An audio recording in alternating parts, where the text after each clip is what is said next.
बाद आपका स्वागत है और अगली खबर आपको जामताड़ा से बताते हैं, जहां बड़कुड़ी चक गांव की तस्वीरें सरकारी दावों की हकीकत बयां कर रही है। नाला प्रखंड के इस आदिवासी गांव में करीब 40 परिवार आज भी स्वच्छ पेयजल से वंचित हैं और गंदे गड्ढों से निकलने वाला मटमैला पानी पीने को मजबूर हैं। ग्रामीणों के मुताबिक हर घर नल जल योजना के तहत पाइपलाइन तो बिछाई गई, लेकिन आज तक घरों में जलापूर्ति शुरू नहीं हुई। गांव के ज्यादातर चापाकल खराब या दूषित पानी दे रहे हैं। भीषण गर्मी में महिलाएं और बच्चे 2 किलोमीटर दूर खेतों में बने गड्ढों से पानी लाकर इस्तेमाल कर रहे हैं। हालांकि मामला स्थानीय विधायक और विधानसभा स्पीकर तक पहुंचा तो उन्होंने मामले पर संज्ञान लेते हुए सभी चापाकलों को तुरंत सही करने के निर्देश दिए। वहीं ग्रामीण स्थायी समाधान की मांग कर रहे हैं। থানা নালা আর আমাদের যে এখানে পাইপলাইনটা দেওয়া হয়েছে মানে 1 বছর হয়ে গেছে, তার জন্য এখনো কোনো মানে নাই খো জলের মানে পুরো কষ্ট। জল আসে নাই, এখনো জল আসে নাই। তো আমরা সেই জন্য গেছিলাম একদিন ব্লক। কি বলেছে? ব্লকে যে বলেছি যে আমাদের এখনো মানে জলের কোনো সুবিধা নাই, আমরা সেই জন্য এসেছিলাম। समस्या क्या है, ये खेती से यहाँ पर हम लोग कुआं से पानी निकाल रहे हैं। हाँ। ये एगो डुबा है, वहाँ से हम लोग पानी ले रहे हैं। महिला जो ले जा रहा है, हाँ, उससे हम लोग को समस्या है। तो हम लोग को मुखिया से बोल रहे हैं, तो मुखिया हम लोग को कान नहीं दे रहे हैं।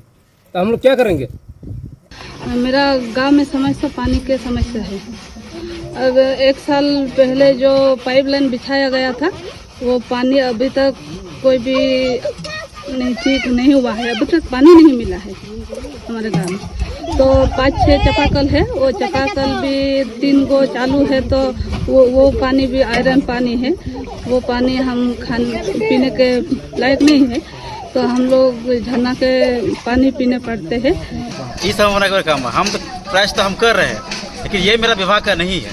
हम यही बोल सकते, यही तो हम बार बार जो विभाग है, विभाग की तो हम बाबा सूचना दे रहे हैं कि सब मेरा जितना पंचायत में अंतर्गत यही मेरा 3 टोला है। सिर्फ ये 3 टोला में पानी सप्लाई नहीं दे पा रहा है। यही हम सरकार से यही मांग करेंगे कि जल्द से जल्द अपना विभाग के द्वारा जो पानी का सप्लाई दे पाए।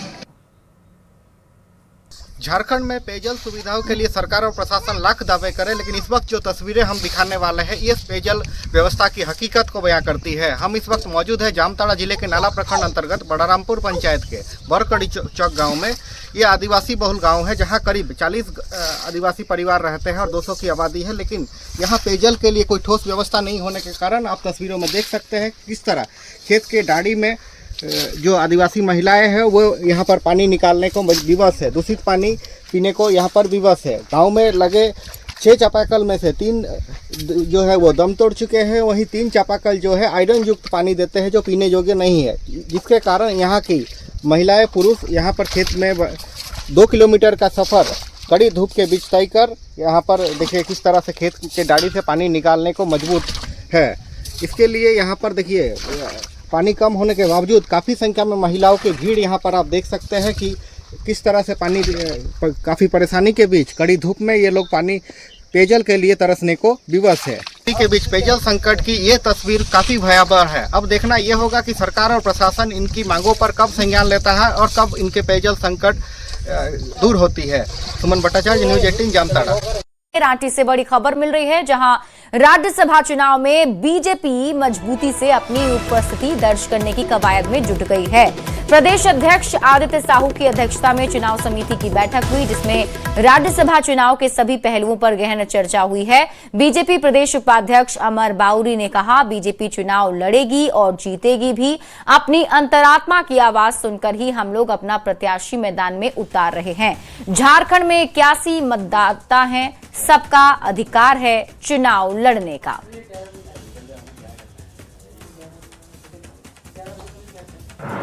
इस चुनाव में हम अपने उम्मीदवार को सर्वसम्मति से निर्णय लिया गया कि पार्टी यह चुनाव लड़ेगी और अपने प्रत्याशी को हम उतारेंगे, और न सिर्फ उतारेंगे बल्कि वह प्रत्याशी हमारा विजयी भी होगा। इस निर्णय के साथ आज की इस चुनाव समिति की बैठक संपन्न हुई। रुक करते हैं अगली खबर की ओर। मुख्यमंत्री हेमंत सोरेन ने वित्त एवं वाणिज्यिक कर विभाग और जल संसाधन विभाग की बैठक की है। विभागीय अधिकारी और मंत्री से विभाग की योजनाओं की जानकारी भी ली और इस बैठक के दौरान विभागीय मंत्री और सचिव मौजूद रहे। समीक्षा बैठक के दौरान सीएम ने पुरानी योजनाओं पर भी चर्चा की। अधिकारियों को नया टास्क भी दिया। बता दें, आज से शुरू हुई समीक्षा बैठक 11 जून तक चलने वाली है।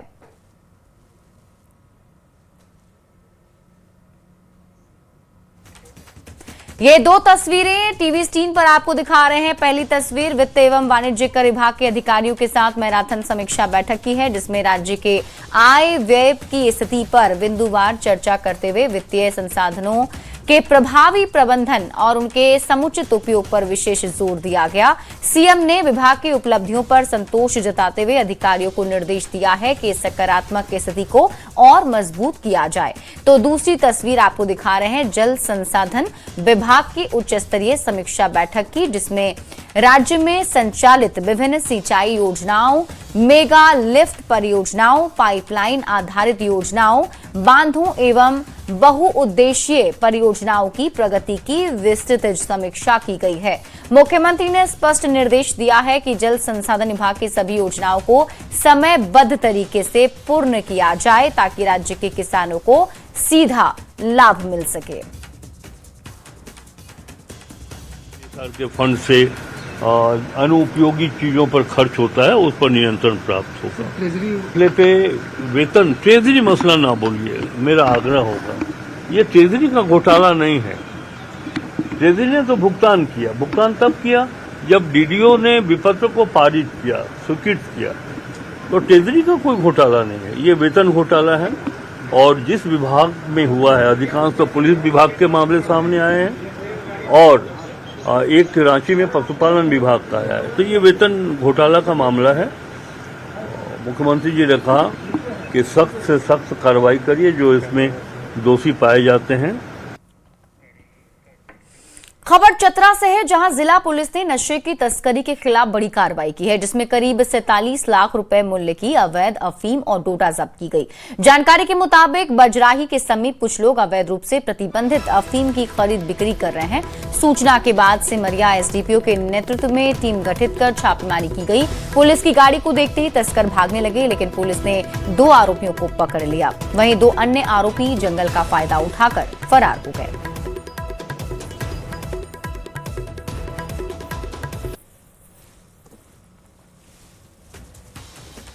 जो वहाँ पे ग्रामीण क्षेत्र में जो मैदान है, वहाँ पे अफीम की खरीद फरोख्त की जा रही है। सूचना के सत्यापन के लिए अनुमंडल पुलिस पदाधिकारी सिमरिया, थाना प्रभारी सिमरिया के नेतृत्व में एक टीम का गठन किया था, जिन्होंने वहाँ छापेमारी और चेक किया गया।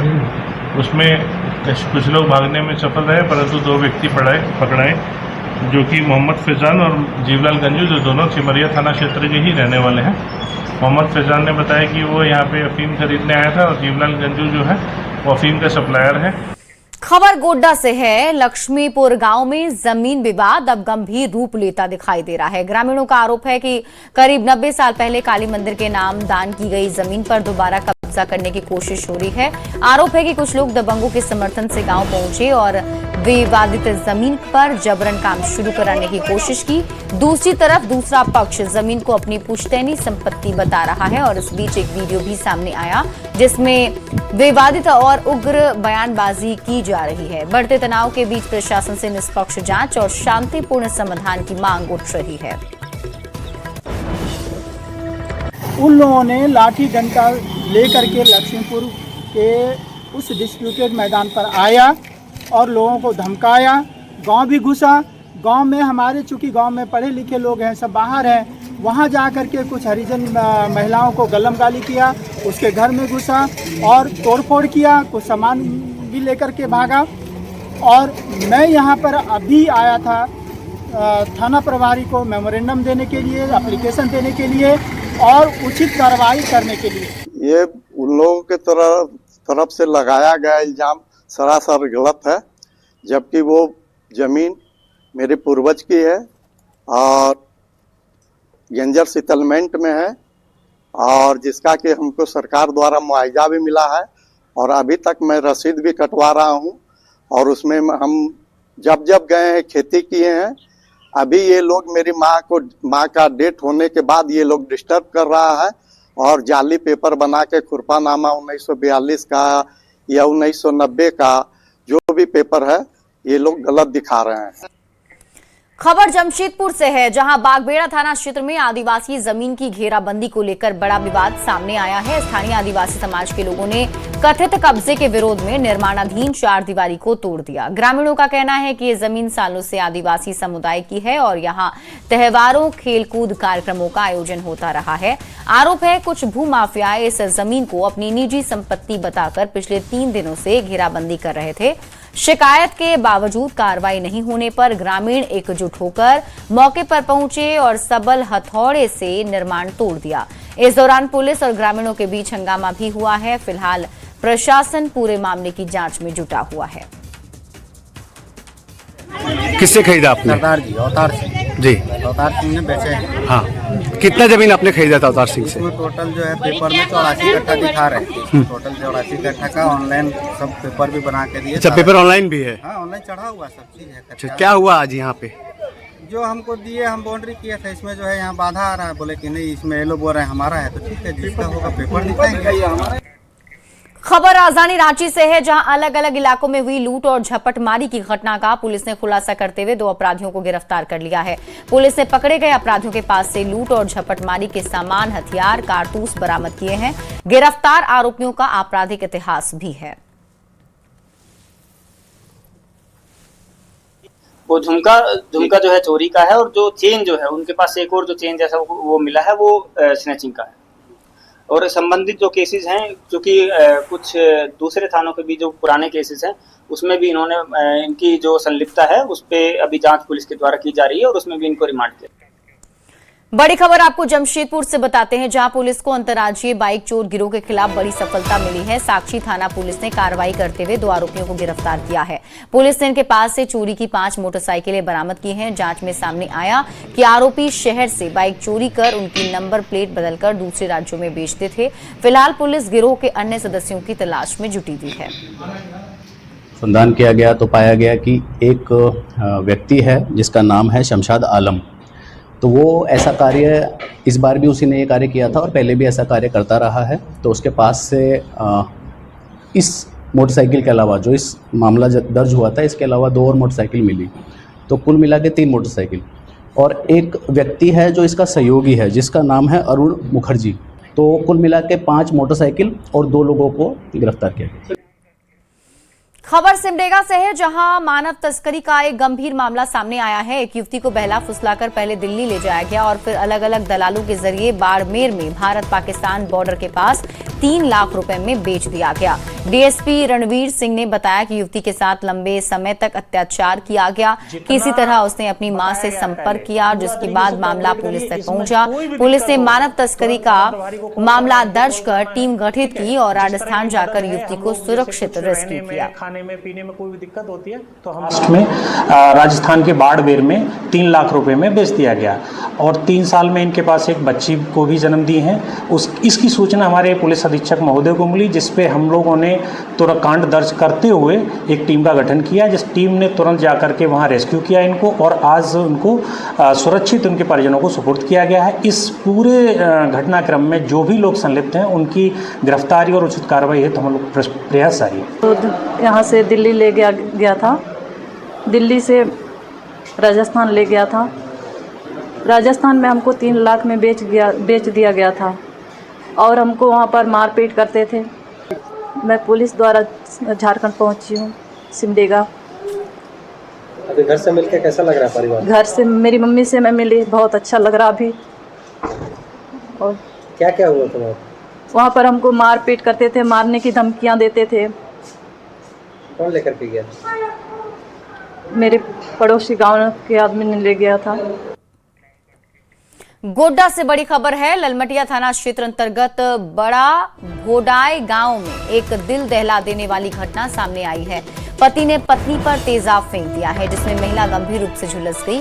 गंभीर हालत में सदर अस्पताल में भर्ती कराया गया है, जहां उसका इलाज जारी है। जानकारी के मुताबिक 15 साल पहले दोनों ने प्रेम विवाह किया था। कुछ समय से पति की जिंदगी में दूसरी महिला के आने के बाद परिवार में लगातार विवाद हो रहा था और इसी गुस्से में आरोपी पति ने पत्नी के पर तेजाब फेंक दिया और मौके से फरार हो गया है। सूचना मिलते ही ललमटिया थाना पुलिस सक्रिय हुई। कार्रवाई करते हुए आरोपी पति को गिरफ्तार कर लिया है। पुलिस पूरे मामले की जांच में जुटी हुई है। मेरा पति तेजाब डाल नाम प्रदीप वर्मा। प्रदीप वर्मा। आपके पति हैं? हाँ। कारण क्या था? कुछ कारण नहीं था सर, हर हमेशा मारते रहते हमको नहीं पसंद करता है। तो तुम मर जाएगी ना, हम नया जिंदगी शुरू करेंगे अपना। तो वही एसिड डाल दिए? हाँ सर। नंदनी आज 2 औरत लाया है और एम्बुलेंस में मेरा बेटी के तब हम करके देख के तब मेरा बेटी के तेजाब डाल के ठीक करती है। अभी प्रदीप का आया बोले कि तुम अपने से डाल लिया हमको कलंग। तो सर सुनिए, अपने से डरता तो तुम तो पीछे पीछे आता बोलिए।